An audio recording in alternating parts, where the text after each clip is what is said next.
Ya, sepertinya tidak ada. Mari Bapak Ibu Saudara sekalian, sebelum firman dimulai, kursi di depan bisa diisi supaya tidak terlihat terlalu kosong. Silahkan maju Bapak.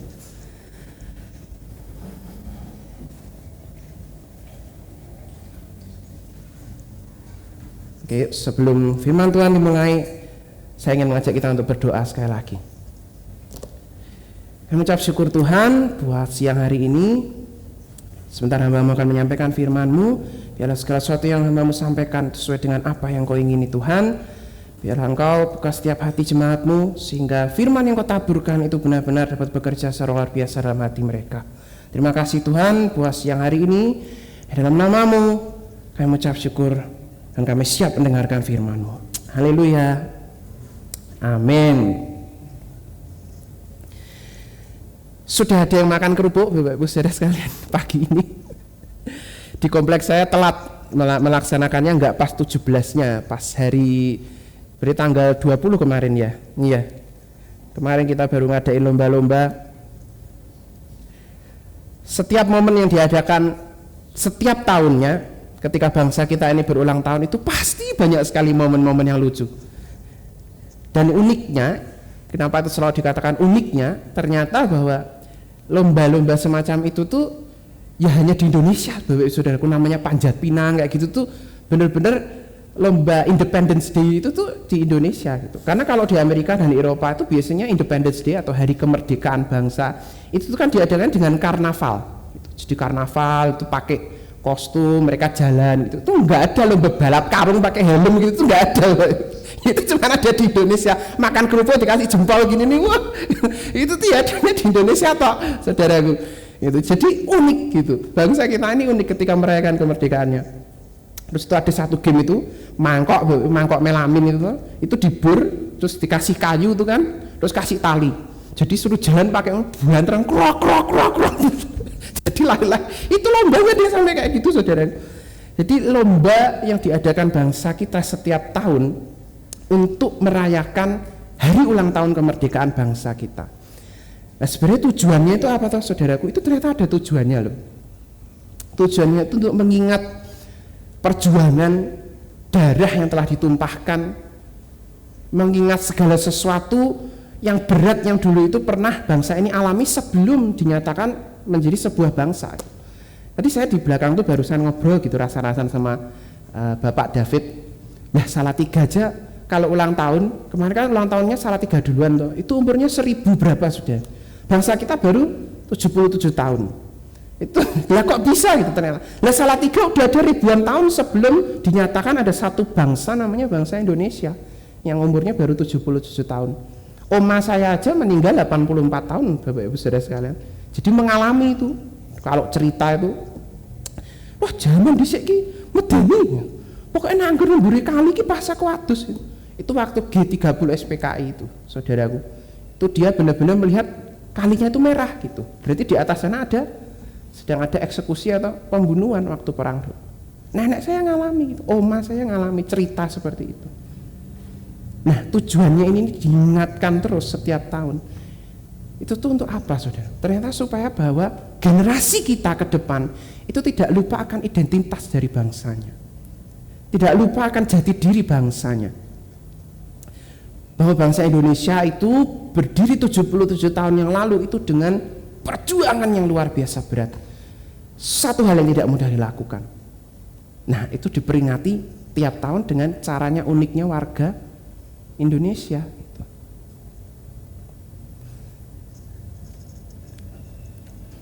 Nah, identitas yang kita miliki gitu. Bangsa Indonesia identitasnya merah dan putih, bendera. Itu melambangkan salah satu dari identitas bangsa itu.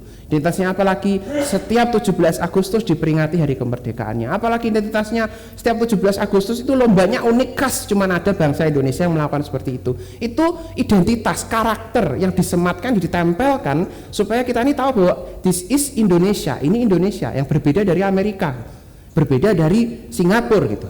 Meskipun mereka juga semua pasti setiap negara di Indonesia 288 negara di muka bumi ini pasti mereka punya caranya masing-masing untuk merayakan hari kemerdekaan mereka. Tapi yang paling unik ya cuma ada di Indonesia gitu. Nah, berarti identitas Bapak Ibu Saudara sekalian itu selayaknya kayak KTP itu loh, kayak kita. KTP itu tuh kan kita punya itu, kalau sampai kita tuh hilang di luar negeri gitu, yang ditemu dompet ada KTP, kita tahu siapa yang hilang itu. Oh namanya ini, alamatnya ini, umurnya ini, agamanya ini, pekerjaannya ini dan segala macam. Itu mengartikan, melambangkan bahwa orang itu identitasnya, gambarannya secara singkat tuh seperti itu dalam KTP itu. Nah itu identitas gitu. Nah sekarang kita lanjut saudaraku, saya mau bertanya, terus identitas kita ini apa di hadapan Tuhan? Kita ini siapa? Gitu. Sampai kadang-kadang hal-hal yang kecil yang kita lakukan itu membawa pelan-pelan kita bergeser, tapi kita ini lupa bahwa kita tuh sudah kehilangan identitas asli kita. Nah ini yang berat Bapak Ibu. Saya kemarin itu juga bingung. Kadang-kadang saya juga sering lakukan. Apakah identitas kita tuh seperti ini?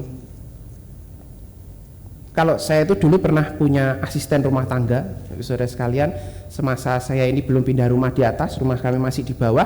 Itu kalau saya lapar, gitu, saya biasanya minta tolong Mbak untuk buatkan makan, nyiapkan makan atau bikinkan Indomie kesenangan saya gitu. Itu kan asisten rumah tangga. Nah kalau kita ini lagi banyak hutang, gitu, kita minta tolong asisten rumah tangga kita untuk Tuhan lunaskan hutang kita. Maaf Bapak Ibu Saudara sekalian, ini kasar tapi itu yang sering kita lakukan terhadap Tuhan.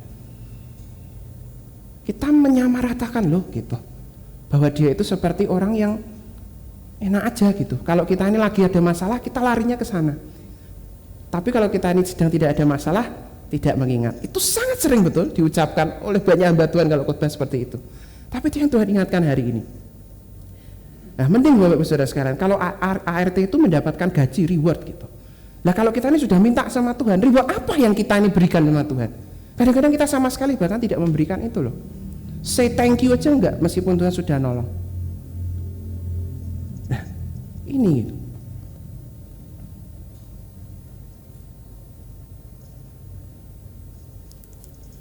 Nah ini yang kita perlu ingat bersama hari-hari ini. Sebuah identitas itu tuh sangat penting.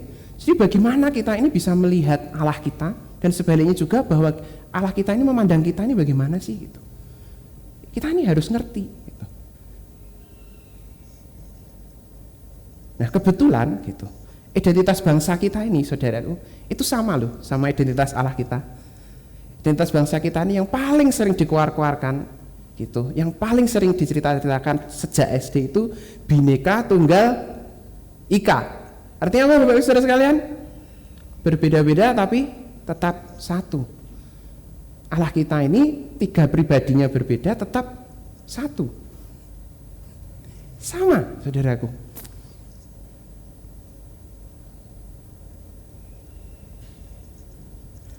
Kadang-kala kita ini meskipun sudah tahu kita ini sebagai orang Kristen, kita ini orang yang hidup diberkati sama Tuhan, kita ini orang yang punya banyak janji yang Tuhan berikan, tapi kita ini sering lupa janji-janji itu, berkat-berkat itu bisa hilang saudaraku, bisa lepas, bisa kurang dari apa yang sudah Tuhan berikan. Karena apa? Simpel saja, satu hal yang kita percaya bersama bahwa keselamatan itu bisa hilang ketika kita tidak mengusahakannya. Berarti apa saudaraku? Yang lainnya pun janji dan berkat itu pun bisa hilang, nggak bisa gitu. Nah ini berhubungan erat dengan apa yang setelah ini akan kita bahas, which is namanya identity, jati diri kita.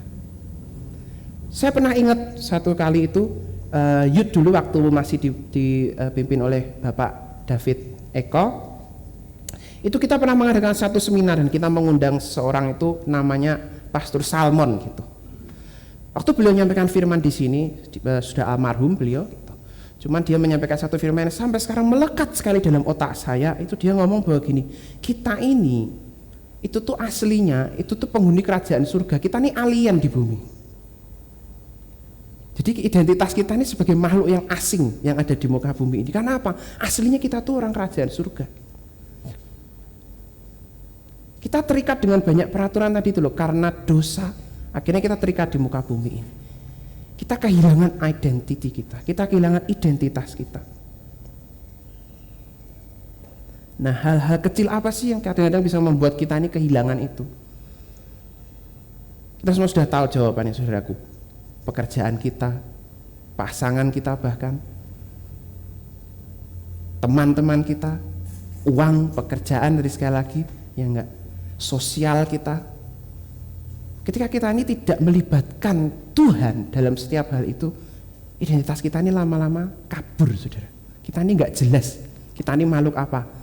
Lah bayangkan kita aja ini sudah tidak jelas, aslinya bukan di bumi, aslinya makhluk surga. Lah kalau sudah diterima di surga, nang surga ya ora jelas sisan kita ki lungone ndi. Di surga enggak jelas kita ini siapa, di bumi juga enggak jelas kita ini siapa. Kita mau kemana, saudara? Mau dibawa kemana gitu. Itu, saudara. Nah, saya mau kembalikan semua itu. Kita mundur sejenak. Identitas kita sebagai makhluk penghuni surga, kalau kita baca di kitab Wahyu, kita kupas semua kitab deh. Tujuan akhirnya kita ini semua mengejar Tuhan itu cuma satu. Kita masuk ke surga, kita diselamatkan sama Tuhan. That's it. Nah, kerjaan kita di sana apa sih, saudaraku? Semua rasul-rasul, semua nabi-nabi itu ngejar cuma apa? Kita kan di sana beribadah kan. Kita selalu berkomunikasi dengan Tuhan di sana lebih intens di surga itu, happy. Kita tiap hari ketemu sama Tuhan, kita beribadah kepada Tuhan. Itu identitas kita yang sesungguhnya. That's who we are. Itu jangan lupa. Itu kita sesungguhnya. Nah, ini yang kita selalu lupakan, saudaraku. Kita mengesampingkan ibadah itu sebagai satu hal yang biasa aja lah. Ketika Anda itu menjadi seorang Kristen, identitas Anda lah untuk harus ibadah. Itu sudah kayak KTP, kayak bangsa Indonesia tuh setiap 17 Agustus setiap tahunnya harus memperingati kemerdekaan bangsa. Itu kayak itu gitu. Seperti itulah. Kalau kita ini orang Kristen, identitas kita apa? Harus ibadah. Itu sudah kewajiban, saudara.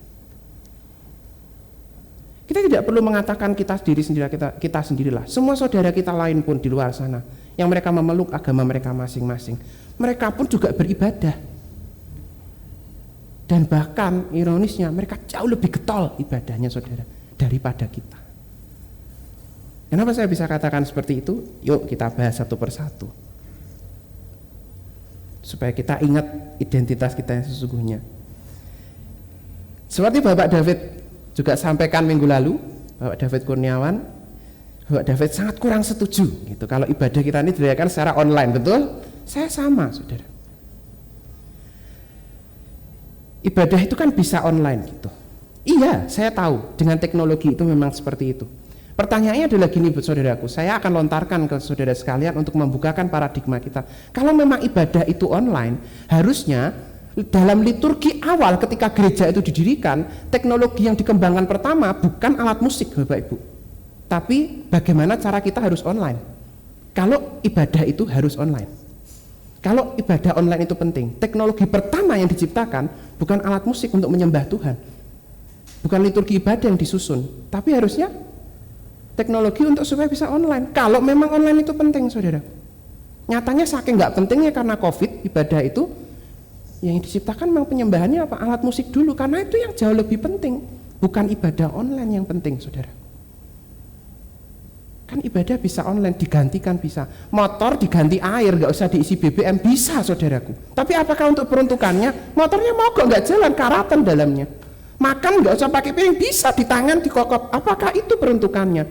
Ibadah sejak dulu awal dari Raja Daud mengatakan, dengan segala usaha yang dia lakukan, pertumpahan darah yang banyak, itu hanya untuk apa? Nyusun liturgi ibadah, saudaraku. Hanya untuk mengembalikan identitas mereka sebagai satu bangsa Israel yang sesungguhnya, sebagai penyembah Allah yang sejati. Raja ini sampai mati-matian seperti itu untuk nyusun ibadah, saudara. Mengembalikan identitasnya itu loh, bangsa yang hilang, yang sebelumnya itu porak-poranda nyari apa? Penyembahan berhala, dikembalikan nyembahnya hanya pada Allah. Titik. Sebegitunya ibadah itu penting, bahkan sejak dari perjanjian lama. Sekali lagi, Bapak-Ibu, identitasnya saya kembalikan lagi. Sepenting itulah kita ini. mengingat bahwa as a Christian, ibadah is a must, sesuatu yang harus. Tidak bisa digantikan dengan cara dan apapun yang lainnya. Bisa, semua itu bisa kita halalkan dengan alasan apapun. Tapi firman Tuhan sejak dari perjanjian lama, bahkan sejak manusia mulai memanggil nama Tuhan, ibadah itu sudah menjadi satu hal yang esensial. Nah pertanyaannya, kenapa hari-hari ini malah itu tuh bisa menjadi sesuatu hal yang berbau sampingan ibadah itu? Saya yakin di sini nggak ada, saudaraku. Cuma di Pondok Daud semuanya tahu. Terus saya membicarakan secara umumnya, banyak juga saudara-saudara kita di luar sana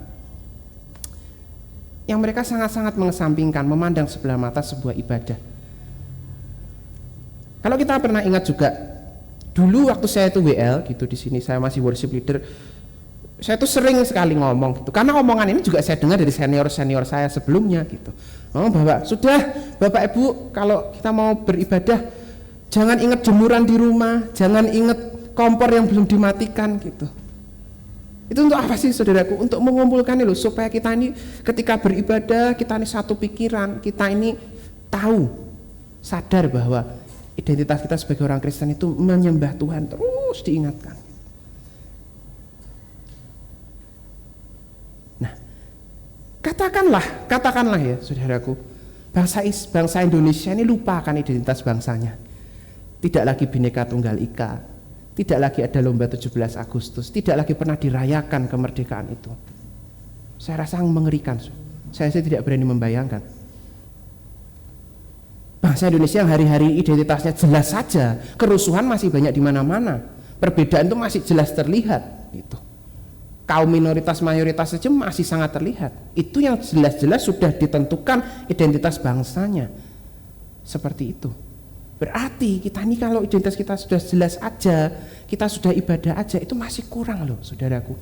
Kita masih harus terus kejar Tuhan lebih lagi. Nah, kita buka nih di 1 Timotius 4 ayat 8. Di sini dikatakan ini penting gitu. 1 Timotius 4 ayat 8. Ya, saya bacakan ya Bapak Saudara sekalian. Latihan badani terbatas gunanya, tetapi ibadah itu berguna dalam segala hal karena mengandung apa? Janji, baik untuk hidup ini, hidup kita yang sekarang, maupun untuk hidup kita yang akan datang. Gitu. Ini jelas ini sudah firman Tuhan ngomong seperti itu. Baik untuk hidup yang sekarang kita lalui dan hidup yang akan datang. Sepenting itulah sebuah ibadah.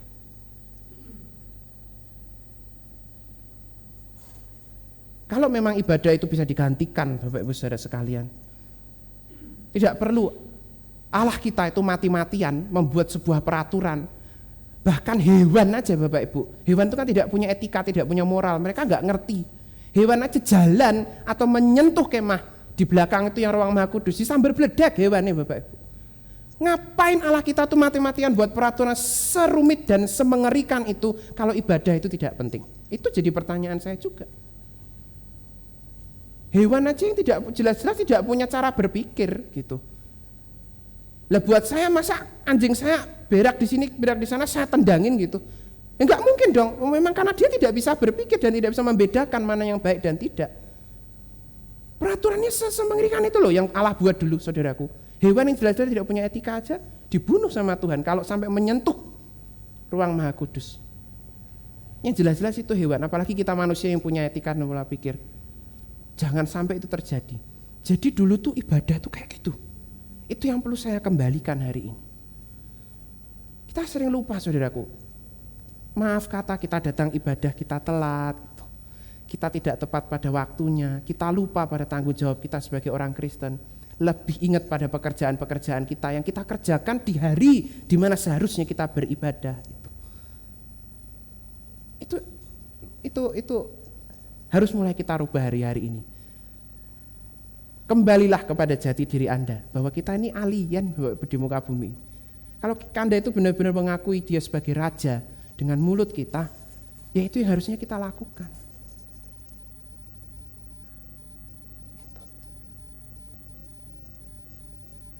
Jadi Timotius mengatakan karena mengandung janji gitu. Bukan mengandung micin Bapak Ibu, mengandung janji.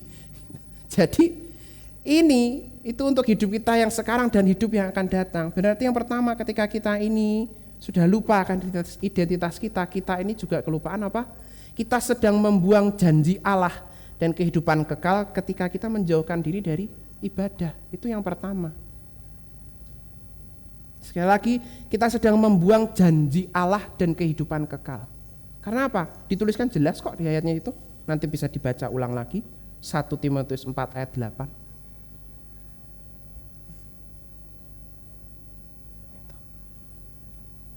Jadi esensi dari ibadah itu sedemikian penting. Saya ingat waktu saya ini masih WL juga, dulu kan saya ada di 2 kepemimpinan. Sebelumnya Bapak David Kurniawan, saya WL juga di situ, dan waktu Bapak Yuda Christian, Bapak Aan, juga saya masih WL di situ. Beliau-beliau ini tetap menyampaikan satu hal yang penting gitu. Kalau mau izin aja untuk latihan musik, itu ditanya detail gitu. Kalau kuliah gitu, tugas gitu, dari jam berapa sampai jam berapa gitu. Harinya apa? Harus jelas alasannya. Kalau enggak kita enggak boleh izin.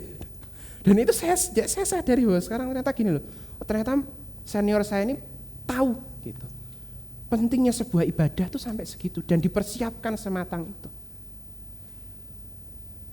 Nah, buat Bapak Ibu Saudara sekalian sebagai jemaat apa yang harus dipersiapkan? Menyangkut hal yang tadi pertama, untuk kita tidak membuang janji Allah dan kehidupan kekal, yang pertama juga kita harus siapkan adalah hati dari rumah Bapak Ibu. Toto hatine, ditata hatinya dari rumah. Kalau memang minggu itu ada satu hal yang tidak bisa ditinggalkan, misalnya harus mempersiapkan anak dan segala macam, bangun lebih pagi. Dipersiapkan dulu semuanya, serapi mungkin. Jadi ketika kita berangkat sudah mau naik mobil atau naik motor atau naik Gojek, hati kita tuh sudah, oh sudah ya, sudah semua diselesaikan, tinggal ngunci rumah, berangkat. Udah. Jadi sampai di tempat ini kita ini sudah siap dan fokus. Untuk hati kita ini tinggal ditabur dengan firman Tuhan. Itu yang pertama. Yang selanjutnya, 1 Timotius 3 ayat 16. Masih 1 Timotius tapi ini 3 ayat 16. Nah. Dan sesungguhnya agunglah rahasia ibadah kita. Sekali lagi saya katakan, dan sesungguhnya agunglah rahasia ibadah kita. Dia yang telah menyatakan dirinya dalam rupa manusia, dibenarkan dalam roh yang menampakkan dirinya kepada malaikat-malaikat, diberitakan di antara bangsa-bangsa yang tidak mengenal Allah, yang dipercaya di dalam dunia, diangkat dalam kemuliaan. Ayat yang pertama, saudaraku, tadi itu ngomongnya jelas sekali. Dan sesungguhnya agunglah rahasia ibadah kita. Satu-satunya Allah, Raja dan Tuhan yang membukakan rahasia yang begitu luar biasa, namanya Yesus Kristus untuk menebus dosa kita, hanya Allah kita, hanya Allah Bapa kita. Dan berarti ketika kita ini beribadah, kita ini sedang mendapatkan rahasia yang dibukakan sama Tuhan buat hidup kita, saudaraku. Banyak rahasia-rahasia itu, which is apa? Janji-janji Tuhan itu loh. Yang tadi saya katakan bisa hilang, nggak bisa lah kalau kita nggak pernah memperjuangkan itu, hilang gitu.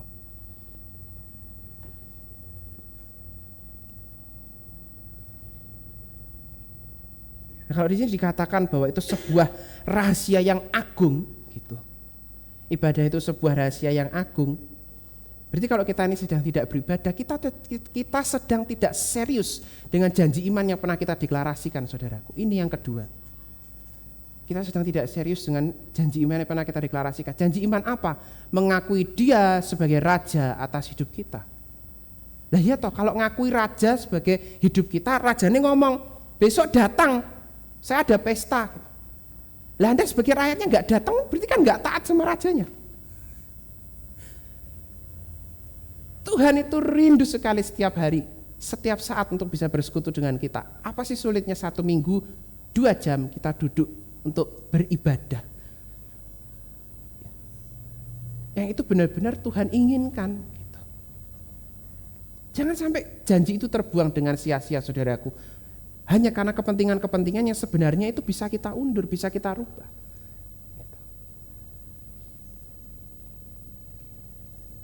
Saya yakin bahwa Ibu Saudara sekalian, kalaupun mau jalan-jalan gitu, setelah ibadah selesai jam 10 kita langsung berangkat, bisa kan? Itu masih pagi sekali jam 10 itu gitu. Mau jalan-jalan ke pantai pun sama Jogja pulang juga tetap bisa kan, meskipun besoknya kerja. Ya itu sesuatu yang harus kita korbankan ketika kita ini memiliki raja. Raja ini ngongkon ibadah ya datang gitu. Saya ulangi, yang pertama tadi saudara sekalian, ketika kita ini tidak beribadah, kita sedang membuang janji Allah dan kehidupan kekal. Itu yang pertama. Dan yang kedua, kita sedang tidak serius dengan janji iman kita. Kita sedang lupa siapa diri kita. Krisis identitas Bapak Ibu Saudara sekalian.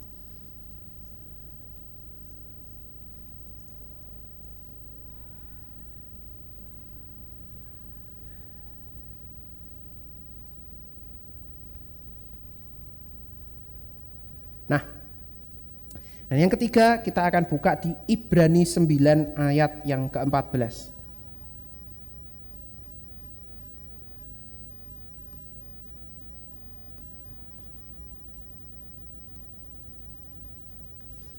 Ibrani 9 ayat yang ke-14. Betapa lebihnya darah Kristus yang oleh roh yang kekal telah mempersembahkan dirinya sendiri kepada Allah sebagai persembahan yang tak bercacat, akan menyucikan hati nurani kita dari perbuatan-perbuatan yang sia-sia supaya kita dapat beribadah kepada Allah yang hidup.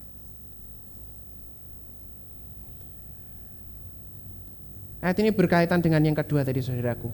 Allah Bapa mengirimkan Yesus untuk menyelamatkan hidup kita supaya kita ini bisa beribadah kepada Allah.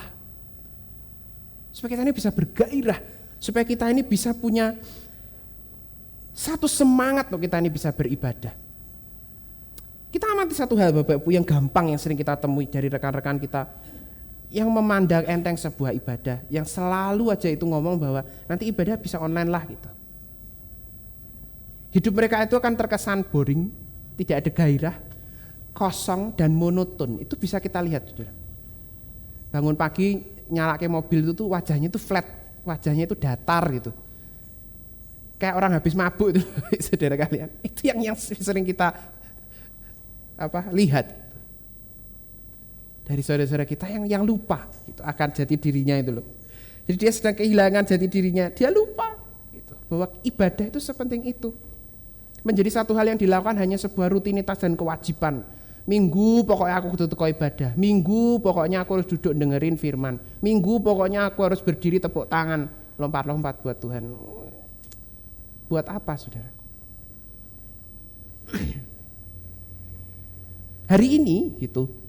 Berarti ada yang kemarin dan ada yang besok, tergantung belahan bumi yang mana. Ibadah diadakan, dirayakan oleh kurang lebih 2,4 miliar manusia, saudaraku. Tapi dari 2,4 miliar manusia yang Kristen yang ibadah itu, saudaraku, banyak enggak yang hidupnya juga enggak karu-karuan? Banyak. Padahal mereka ibadah enggak? Ibadah. Datang tiap minggu. Ya, apa yang membedakan dengan kita? Jangan sampai, saudaraku, kita lupa.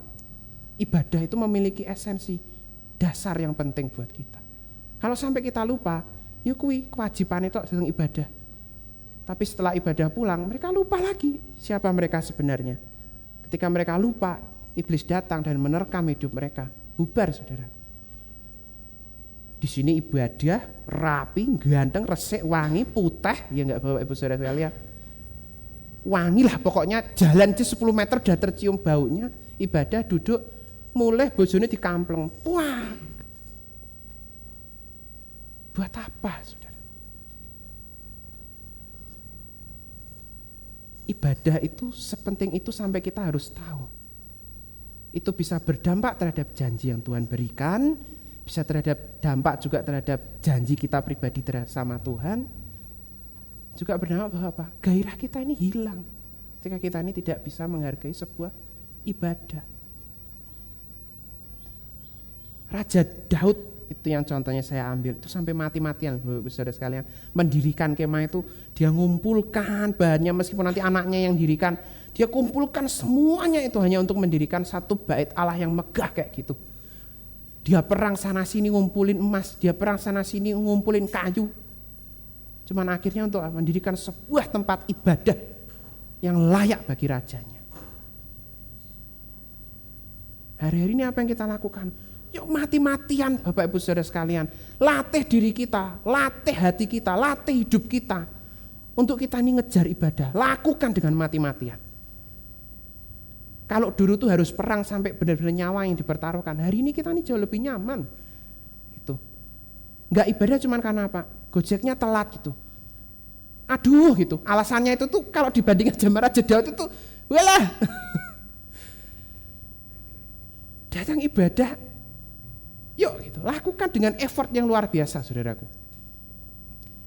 Kadang-kadang kita malu karena ibadahnya datangnya telat. Gitu. Kalau sudah tahu minggu lalu ngalamin karena gojeknya telat, gojeknya pesen setengah jam sebelum ibadah gitu. Bisa saudaraku, effort itu banyak. Jangan sampai kita ini benar-benar datang ibadah hanya karena kita ini beralasan. Yuk saudaraku, kita kembali lagi, ingat kepada Anda itu siapa sih? Anda itu adalah orang Nasrani, penghuni kerajaan surga. Itu. Kalau memang Anda mau menghuni kerajaan surga, ya jangan lupa ibadah. Ayatnya yang paling penting yang kita ketahui bersama, Ibrani 10 ayat 25.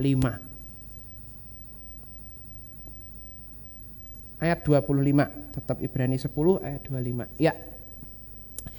Janganlah kita menjauhkan diri dari pertemuan-pertemuan ibadah kita seperti dibiasakan oleh beberapa orang. Tetap marilah kita saling menasihati dan semakin giat melakukannya menjelang hari Tuhan yang mendekat. Rasul-rasul itu jauh lebih punya alasan untuk gak ibadah, Bapak Ibu Saudara sekalian. Karena apa? Dan ini sejak Rasul menuliskan ini gitu, rasul-rasul ini menuliskan Alkitab sudah berapa ribu tahun berlalu, mereka bilang harinya mendekat loh, tapi sekarang juga nggak deket-deket, nyatanya belum datang kan Tuhan gitu. Menurut mereka wah waktu itu udah dekat gitu, ibadah harus makin getol. Justru zaman mereka itu lebih boring loh saudara, nggak ada TV, nggak ada kamera, nggak ada HP, listrik aja belum ditemukan, kerjaannya itu ibadah terus, ketemuan terus, kok ya nggak bosen? Karena gairahnya itu loh saudara, itu tuh ada benar untuk mereka tuh benar-benar mau mencari Tuhan. Mau diadakan berapa kali pun mereka pasti datang. Pertemuan-pertemuan ibadah. Nah saya jadi ingat satu hal, ayat yang Bapak Otniel itu temukan dulu waktu kita ini Biblean tuh. Jadi Bu Tini menemukan idenya, Bapak Otniel itu berdoa mendapatkan sebuah ayat yang luar biasa. Ayatnya itu ada di Mazmur gitu. Gak usah dibuka lah, saya bacakan aja gitu, supaya gak kebanyakan ayat. Nah, itu ada di Mazmur 51 ayat 19. Itu dituliskan ini. Korban sembelian kepada Allah ialah jiwa yang hancur, hati yang patah dan remuk, tidak kau pandang hina ya Allah.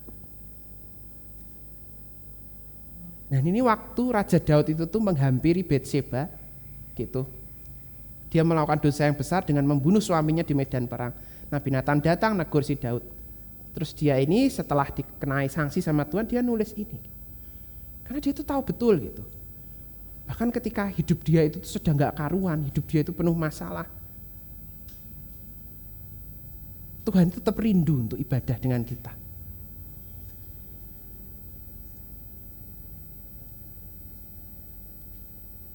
Nah terus apa saudaraku hubungannya dengan identitas yang kita miliki hari-hari ini?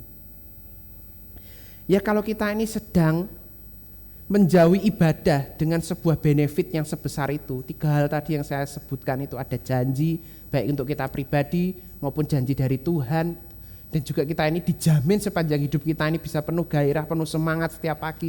Itu benefit yang kita dapatkan gitu. Kalau kita ini buang, ya benar-benar berarti Anda itu kan sedang lupa toh. Sedang lupa dengan diri Anda sendiri toh. Gitu. Jadi dalam artian apa? Buat apa selama ini kita ini menjadi seorang Kristen? Kalau hanya sebagai status penyandang di WhatsApp dan KTP. Saya jadi ingat saudaraku, rekan-rekan kita itu yang berkulit hitam di Amerika, Saya melihat dalam satu show acara gitu, Bapak Gembala juga sering melihat sama acara saya itu beribadah saudaraku. Paginya datang ke gereja, pakai kalung itu gede karena rapper kan, salib itu yang emas itu, pulangnya istri ditembak loh, dibunuh istrinya. Jadi saya tuh, waduh, hari-hari ini tuh apa sih sebenarnya yang esensi dari ibadah tuh apa sih? Kalau kita ini datang ibadah hanya merupakan sebuah kewajiban, seperti yang banyak orang lakukan, itu nggak ada gunanya, saudara. Datanglah setiap minggu ketika Anda itu beribadah, ingat akan diri Anda itu siapa, persiapkan hati Anda, lakukan yang terbaik untuk Tuhan di setiap ibadah. Sehingga janji-janji Tuhan tadi itu, benefitnya tadi itu sekali lagi tetap terus bisa mengalir dalam kehidupan kita. Itu sepenting itu sebuah ibadah, saudaraku, yang hari-hari ini, minggu-minggu ini sedang kita bahas. Minggu pertama Bapak Martin sudah membahas secara spiritnya, ibadah. Bapak David itu banyak menjelaskan tentang sejarahnya, historinya. Ya, hari ini saya jelaskan bahwa secara teknisnya itu sangat penting juga. Datang ibadah itu hatinya harus seperti itu.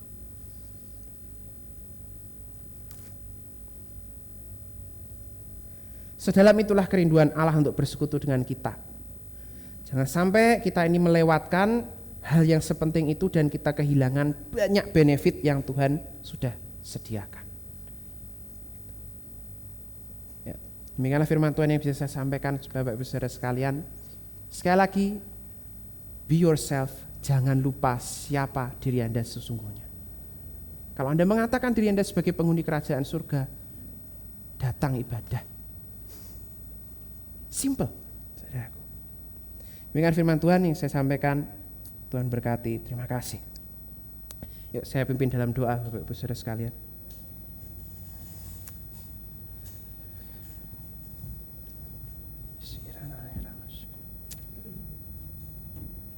Mungkin firman yang Tuhan sampaikan lewat hamba-Mu ini tidak panjang, tapi hamba-Mu tahu Tuhan bahwa ini sebuah pengingat, sebuah dasar bahwa setiap kita ini harus benar-benar menghargai sebuah ibadah Tuhan. Perjuangan yang telah Kau berikan kepada setiap hamba-Mu untuk hari ini, setiap kami bisa menikmati ibadah, itu sungguh tidak mudah Tuhan. Dan kami mau bahwa kami ini menghargai terus menerus dalam kehidupan kami. Kami ini ingat Tuhan, ketika kami ini mengatakan bahwa Engkau sebagai Raja atas kehidupan kami, maka identitas kami adalah penghuni kerajaan surga dan kami juga wajib untuk beribadah Tuhan. Sehingga Tuhan, Engkau bawa kami, Engkau berikan hikmat-Mu, Engkau berikan pengetahuan-Mu kepada setiap kami Tuhan. Dari hari ke hari Engkau pimpin kami agar kami tidak lupa bahwa jati diri kami ini adalah orang-orang yang menyembah Engkau. Terima kasih Tuhan, terima kasih buat siang hari ini. Sekali lagi Tuhan, kami juga minta ampun Tuhan bahwa kalau hari-hari ini kami selalu lupa, kami selalu memandang sebelah mata, kami selalu memandang enteng Tuhan, bahwa ketika kami berangkat ibadah di pagi hari, kami ini harus hanya sebuah kewajiban. Kami mau menghilangkan itu Tuhan. Kami mau benar bahwa setiap kami datang ke ibadah, ketika kami pulang dari tempat ini, roh kami begitu berkobar-kobar untuk tetap mengasihi dan menyintai Engkau lebih lagi Tuhan. Roh kami tetap penuh dengan semangat untuk kami menantikan minggu depan kami harus datang ibadah lagi Tuhan. Itu yang kami mau Tuhan. Kau berikan hikmat-Mu Tuhan, supaya kami mau mengejar itu lebih lagi. Kami tidak mau kehilangan janji-janji yang telah Engkau sediakan. Kami tidak mau kehilangan benefit yang telah Engkau berikan Tuhan. Hanya karena kami ini memandang sebelah mata sebuah ibadah. Terima kasih Tuhan, terima kasih buat berkat-Mu siang hari ini. Ya dalam nama-Mu Tuhan Yesus Kristus kami ucap syukur dan kami berdoa. Haleluya. Amin. Mari saya undang Bapak Gembala untuk menutup ibadah kita pada pagi hari.